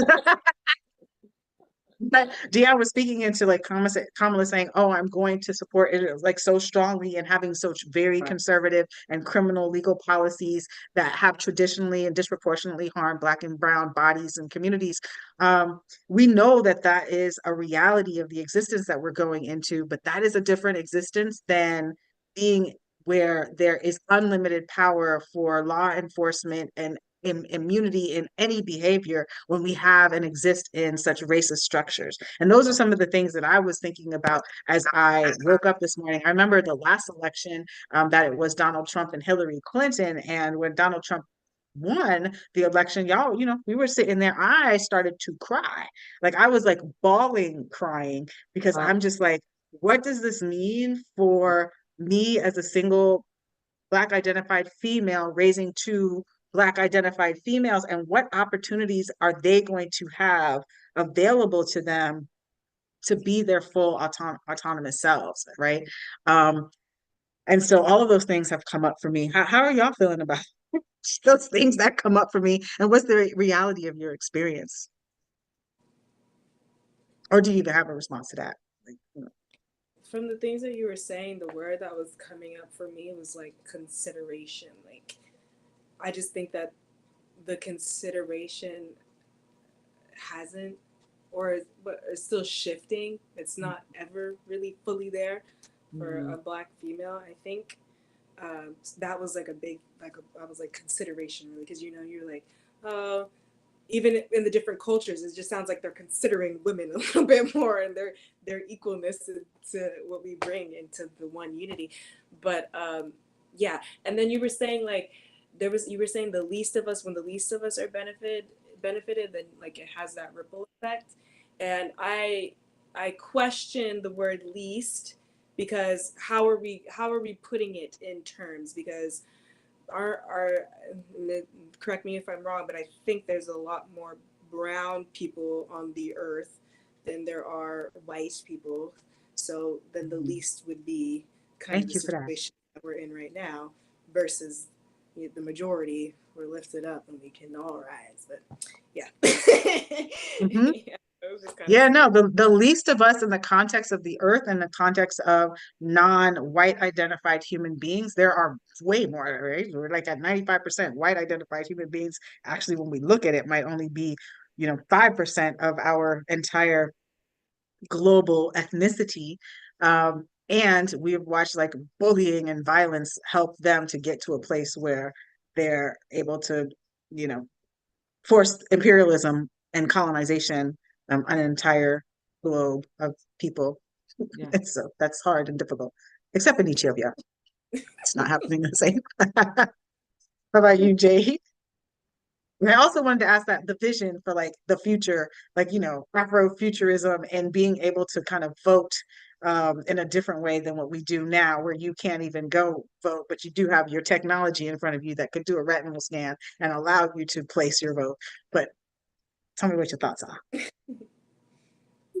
I feel like we were supposed to have flying cars at this point, and we're still voting on the ballot. Like, what happened? Like, what happened? Like, I feel like we missed something somewhere. Um, I don't know. Even to be a little bit more up to date, just a computer option. Like you said, people have IP addresses. You can vote once. People do giveaways all the time, and it's like once you put in your information, that's it. You can't enter again. Done. So it's like, why can't, right, that same process be applied? It doesn't make sense. And in terms of accessibility, what if I didn't know any of this information, or couldn't get to my mailbox, or couldn't get to a polling location? What are the other options for that? Like, you just don't vote? Like, it does seem like a lack of accessibility. Mhm. Introvert. Yeah. Yeah, you And, brought up some good points. sorry, go ahead. No, go ahead, Dan. Go ahead. Well, I was just going to say that all of that is, I mean, I even on the broader scale, the concept of I get upset when I think about how we are one country and we're voting, especially in this cycle, we're voting at the federal level for many seats. There are also state and local, but the federal is happening in this cycle. And yet that division of, well, states, the states have, I mean, it's lunacy that each state has its own concept of what voting looks like when you're voting for something that affects the entire nation. All of that is intentional, right? Because and I take it all the way back to states' rights, Civil War, all the way back to why we still have these systems, the Electoral College. Um, all of that is connected to the intentionality behind refusing access to those who, if we really wanted everybody to have access and have their voice heard, we would have had that by decades ago, and so there's a reason why we don't have that, and we know what that reason is. And then further, when will our electorate get tired of what we've got going on and demand that we get something different? And that means staying engaged. That means, Shannon, our first guest on today, was talking about your representatives need to know who you are. They're not going to be able to hear what you want them to do for them while they're in that office if they don't know who you are. And we've been taught for decades that, for cycle upon cycle, that we shouldn't have the ability to know, or to know our representatives, to have that connection to them and that connectivity. And there's a reason why our demands keep falling on deaf ears, because they've insulated themselves. We've allowed that insulation to happen over the course of decades of voting and not having access. And so, I wonder if Jade and Jazz, I wonder if the two of you feel we've asked some of our other guests this question, whether or not you feel any level of maybe excitement or encouragement toward the level of enthusiasm and activity around this particular voting cycle, or if you're kind of seeing it as just being the same old. I would love to know your experience with that as folks of a younger generation than your mama and I are. And also, as you're answering that, what are some of the priority areas that are like legislative issues that are coming up amongst your peer demographic? Yeah, like I definitely think it's like I'm trying to sit here and like thinking like what would be the thing that would grab like everybody's attention. It's like, I mean, they do celebrities like Beyonce. Yeah, I was gonna say she did bring Beyonce. She did get Beyonce. Beyonce did, but like still, like even for my immediate group of people who we love her, it's like I still have a friend who's not registered to vote, and it always starts with are you registered to vote? No, I don't know what happens. Some with the process. I tried this, and it's just like, oh my goodness gracious. So it's like, even if for the people who are on, it's like that process really is like killing it for a lot of it. But I'm like, what else? Like, what do people need to hear? Like, to get them to like vote? Like, what is it gonna be? Like, what is it gonna be? It doesn't matter. Like, I mean, I know like the amendment for like the marijuana vote was something that like grasped a lot of other people in. And then like the abortion ones like that, like, I think that those are the two like main ones like around my generation and stuff that like we would care about, that would make us like go and vote. But it's like still like I think for the people who aren't, it's like the impact, and I don't know how else to explain the impact, or for it to get across, to touch like each and every person. Like what do we need to, like the world will like burn down tomorrow like if you don't vote. Like what what is it that's gonna be the drive? And it is very hard because it's like I mean, I don't even know one solid thing today that can pull people together. It's a war, like destruction, like what religion, but then not even. So it's like what we don't really even have one thing that could pull us together, unless 2012, unless the world is coming apart, the aliens coming, like something like that is gonna have us band all together. But like, Yeah, we were watching a live stream genocide on for a year, and that isn't Nobody is doing it. Yeah. Mhm. But Well, the one thing that you could consider as a concern is after this election, we don't even know if you're going to be able to participate in making a determination about what policies and procedures are happening in your life if you live on I U.S. territory. but That's I real. think other people think they already don't have that access. It's like, that Mm. argument, I'm not even sure that argument would get people involved because they're like, my vote already doesn't matter. What do I don't What are you know. talking Uh, about? Mm. Yeah, the apathy. Yeah, but to feel that even more intensely without people being engaged is a different Yeah. is Oh, is a is you a and I know different that a that's real different. different impact, right? Because I Yeah. know it's more expensive to go and buy food in any grocery store, right? Yeah. Being here on U.S. territory or being across the globe where things are three times, I mean, excuse me, on the island where things are three times the amount because it's more expensive in the U.S. So like there's a direct impact on that. On caregiving, y'all, y'all gonna have to take care of me because I haven't had the opportunity to build wealth, right? To Right. take care of myself into old age. So it's like y'all need to be thinking about what that legislation looks like for healthcare for me because it's going to come out your pocket unless you just let me die, or or nope. housing and all of that kind of stuff. But that's We need to real. Like bring- though that infrastructure is completely breaking down, and then the value that people place on making decisions about that infrastructure, if they already have that infrastructure set up because they already have generational wealth, is a completely different conversation between that demographic of people and our reality, or the masses reality, I should say.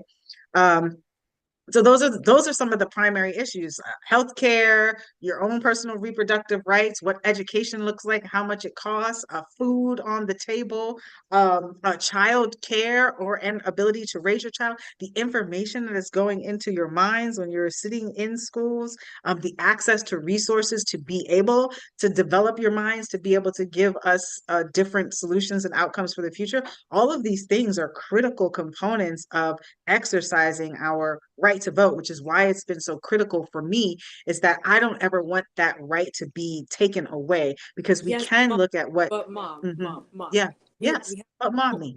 we have to hone in for a second because All right. we are four intelligent people on this call, so we understand that there's people who are too busy trying to figure out what they're going to do every day to even get that far to think about. They don't know what's going to happen next week. So it's like, yes, you're absolutely right, but we need to get people to even understand that that's going to be the impact. I do think that if something major was like Black people can't vote anymore, whoa, that would be something that would like make like a noise and stuff like that. Yes, but that's like, and even the wording of how things are put, like they're not making the correlation that this is what's gonna happen, and this is this is this. It's like they're in that state, like Deanne said, And that fine. is like, we it doesn't matter now. So what difference is gonna make if Trump? We already did Trump for how many the years that we did. What difference does it make if he comes in again? Like that's Mhm. where it is. So it's like, yes, that is a very real thing, but what is gonna, and it sucks that it almost has to be something so major like that. But I mean, yeah, look at There's a numbness. look at the things that do the major terrible things that do low key have to happen, necessary evil for some thing to go on, you know?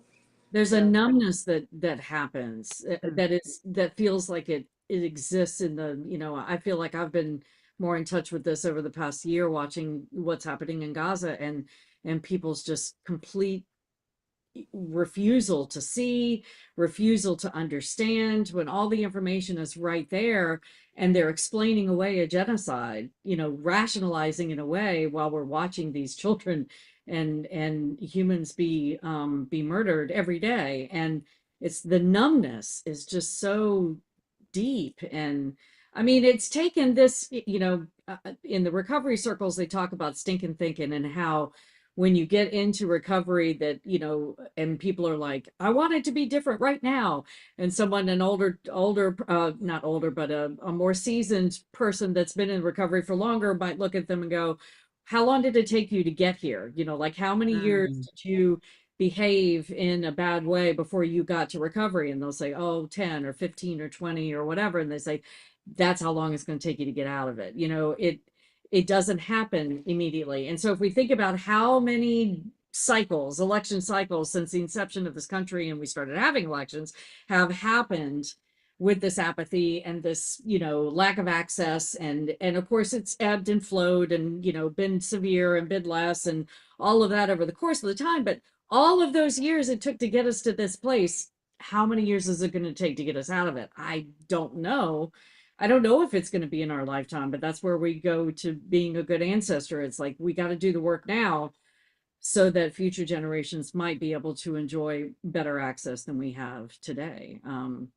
Which doesn't solve anything right now, but at least it gives me a direction. I don't know about anybody else. So North Star. What's the ideal look, y'all? Like, what's the ideal outcome after today, tomorrow? Besides a peaceful transfer of power, because we know we're bigging up our campaign that we want a peaceful transfer of power to start on November 6th, all the way through Inauguration Day. We're going to have a big mobilization on January 6th as a commemorative, but then also as a invitation to like move a little bit, not move a little bit, but move definitely in our opportunities of what we can build in the future if we have a peaceful transfer of power, and then we can get into our strategy. So we're going to be asking people to don their purple whenever they can, flood the streets with their purple. Let folks know that you are supporting the peaceful transition of power. But what is the ideal thing? And then I'm gonna let y'all go because I appreciate that you've given me so much of your time. Okay, Jade, you go first. I've been talking a lot. Yeah, a peaceful transition. I would like to have rights after today. That'd be nice. Just That's a goal. in terms of candidates, right? In terms of candidates, presidency, I would love to see Mamala run the country. Like, I feel like that would be so cutesy. And in terms of San Francisco specifically, I'm curious as to see who they elect as the next mayor because they have some interesting candidates too. So I feel like locally it's gonna really matter. Nationally, whatever the USA, it's gonna matter across the nation. Yeah, once again, I'm on a PWI, so it's like I'm really curious as to see if there is going to be a shift because you can't really express those kinds of things. So, like, maybe that's how they're trying to control it, but I don't know. I don't know. I'm just hoping for the best, really. Thank you. Yeah. Yeah, I'm a little bit different. I'm out of school and I'm very much a homebody, so I will really be taking every day, like just being attentive and seeing what's gonna play out. Because I feel like, I don't know what I would personally do right now because I stay in the house a lot. But I would just have to watch and see how things are gonna unfold. As things are unfolding, I think it's just like, okay, making a game plan and figuring out what is next, if we need to move around, if more noise needs to be made, just kind of taking it one day at a time and seeing how things unfold. Okay. Well, my ideal is in agreement, yes, that we have rights after this election, that we have an opportunity to like guide what our future is, and then we definitely have an opportunity to, block, broaden, and build and move our nation into a nation that can actually model the way that we would love to see democracy exist, because we haven't actually achieved that, but to get to that place a little bit closer. Thanks, y'all. my goal, all the things that all three of you have said, and an immediate arms embargo, no more arms and money to Israel, a dismantling of the apartheid state, and a support of Say that. Getting rid of genocide in Sudan and Congo and Palestine and Tigray and Haiti and all of the places that we look toward a global peace of liberation. That is and that has multiple levels, I know, but that's the space I'm holding. So yeah. We That's where appreciate you and we care. I would like Peaceful to add one transition more of power. thing. Oh, Okay. please.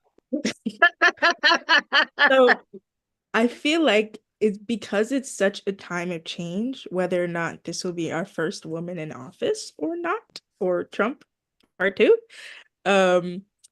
It's going to be a change, and I think it's going to be a change that does wake people up. Like, from now there is this diffusion of responsibility, but from now on they're going to be like, okay, because there is going to be such a huge shift. So I feel Yeah. like people might start waking up.